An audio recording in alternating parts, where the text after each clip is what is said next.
Asalaamu calaykum waraxmatullaahi tacaala wabarakaatu. Kusoo dhawaada janaalka Moga Forex. Maanta ay tahay taariikhda 31 bisha 12 2024. Sanadka dhammaadkiisa maalinta u dambeysay sanadkan 2024. Waxaan rabaa inaan kasoo gudbiyo waxyaala oo muhiim ii ahaa ka shaqsi ahaan sanadka tegey, wixii ii qabsoomay iyo wixii kale hadduu ilaahay idmo insha allah waxaasaan rabaa inaan soo gudbiyo maanta. Marka hadduu ilaahay idmo waxaan ka bilaabi doonaa waxyaalihii intaan ku dhex jirnay 2024 waxyaalihii ii hagaagay iyo sababihii iigu hagaageen. Kolley ilaahay dartiisa ayaa sugnaatay inay ii hagaagaan. Wixii ii hagaagi waayeen kolley ii qoran insha allah waxaan rajeynayaa sanadkan inay ii hagaagi doonaan hadduu ilaahay idmo. Sanadka tegey dhammaadkiisa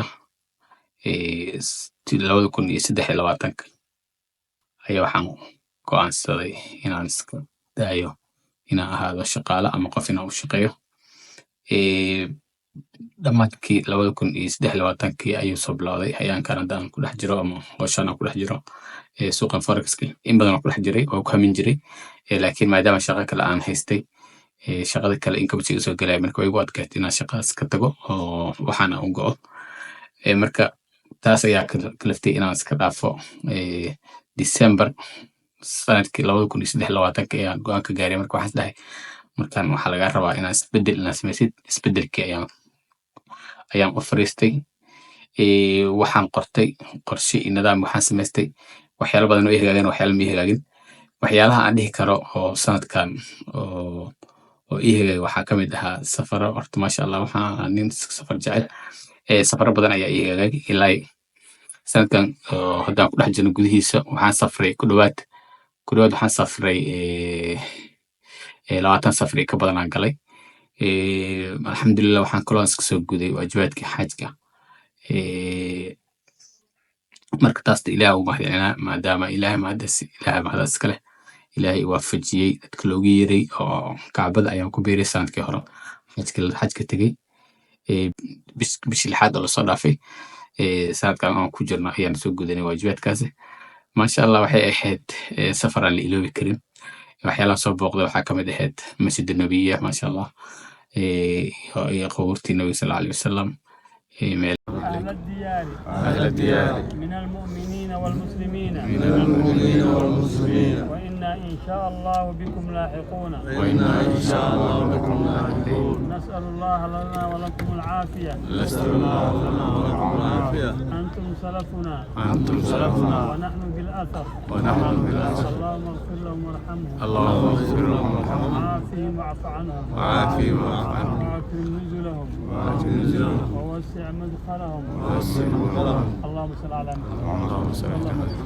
marka sidaasaan u ogaanay saasaan u soo ziyaaranay hadda buurtaas xaggeena tagayna buurtaas taariikh ka sheegaynaa asxaabta ay ku dhinteen ay dagaalkii Uhud meeshay ku baaba'een meelihii lagu duugay qubuurihii iyo qubuurtii Cumar iyo Cali radiyallahu anhum dhammaantood insha allah soo arkay. iyo qubuurihii Baqiiq aan soo arkay meelo badan oo Madiina intaan joognay 4 beri oo Madiina joognay wax badan ayaan soo booqday meelo badan aan soo maray.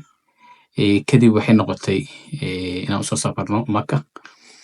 Markaan imaanay sidii caadi ahayd oo soo cimrisanay soo xiran oo soo cimrisanay cimridii koowaad ay noo ahayd. Walow intaan meesha joogay dhowr cimri aan soo sameeyay maasha allah ilaa noo aqbalo waalidinta loo soo cimriyay. Tan kale intaan ku dhex jirnay marka intaan joognay waxyaalaha ajiifkeeda waxay ahayd meesha soddon ku leeyahay aan iloobi karin. Maalmihii 9aadka 10aadka u darnaaday kulaylka zaid ayuu iska ahaa laakiin alxamdulillah maadaama camal u baxnay anaka hawshan ahayd inaan iska soo gudno xabaashaas iska soo gudno. si fiican ayaan kusoo gudanay si qurux badan nagu soo dhamaatay. Waxyaalahaas aan iloobi karin ay tahay sanadkan. Waxyaalaha kale aan iloobi karin waxaa ka mid ahayd inaan soo booqday walaashey degan oo dalkan Faransiiska Lyon tagay booqasho ku tagay muddo 2 usbuuc kulaa soo joogay. way igu adkeyd intaan joogay Sweden markaan joogay oo hawsha shaqadaan ku jiray inaan markas iska baxo oo meel iska aado waa shaqada fasax ma heli karin mararka qaarna waa igu dhowr mar isku day laakiin way shaqo weysay. Hadday noqotay waqtiga saxda ahayd aan imaan lahaa ayay ahayd hadda. Marka maasha Allah waxaan dhihi karaa wuxuu ahaa sanad fiican ayuu ahaa sanadkaas hadduu Ilaahay idmo. Marka insha Allah kulley hadda waxyaalihii oo noo hagaagi waayeen kulley taas waxay noqotay wax Ilaahay dartiis oo noo qorneen eed. marka wixii noo hagaagan waxaan leenahay Allah subhanahu wa ta'ala ayaa mahadaas iskale. markaan usoo laabano safaradii kulley insha Allah safarada iska badnaayeen. waxaan kaloo tagay dhulkii hooyo maasha Allah muqdisho ayaan tagay dhowr laba bil ka badan aan soo joogay maasha Allah.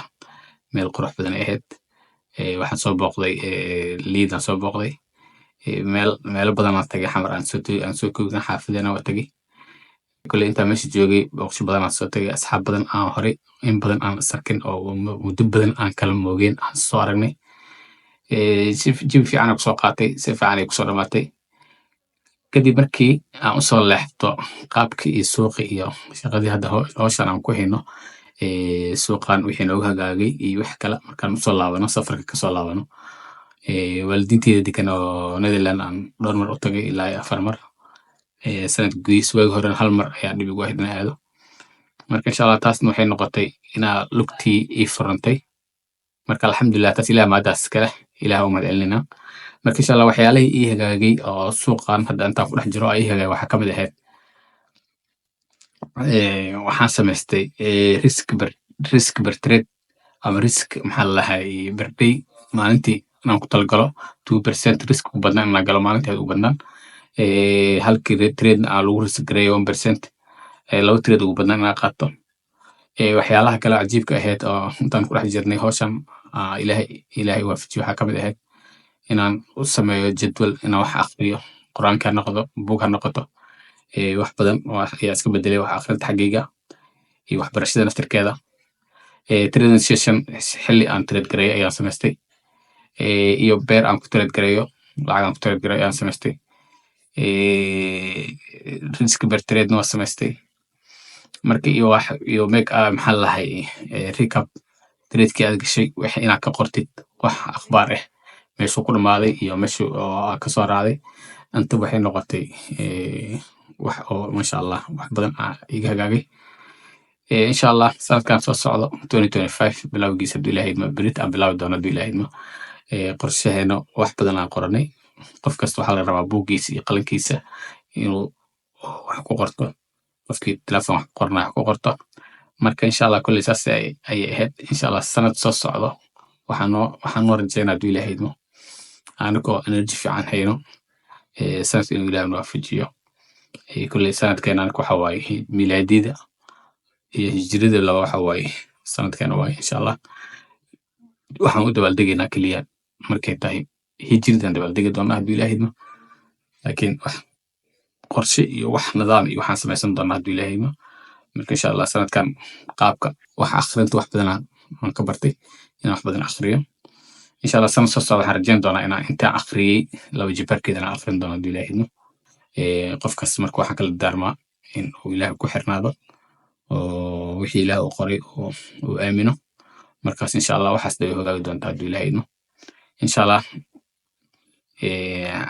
maxaa lalahay filinkan yar kooban halaas waxaan ku talagalay inaan ku sharaxo sanadka tegey oo maanta saacado yar ka dhiman tahay inaan ka gaarsiiyo. waxyaalaha kale sanadkan aan sameeyo waxaa kamid ah inaan YouTube furto October dhamaadkeeda maasha Allah. aan kusoo gudbiyo casharadii waxaan akhrin jiray inaan kusoo gudbiyo. marka insha Allah sanadkan soo socdan waxaan rajayn doonaa waqti badan waxaan gelin doonaa casharadii inaan sii akhrino buugagta akhrino wax soo gudbino. waxay noo ballan hadduu Ilaahay idmo maalinta xigto iyadoo saacadda isbedeshay oo sanadka isbedelay hadduu Ilaahay idmo. assalaamu calaykum waraxmatullahi tacaala wabarakaatu.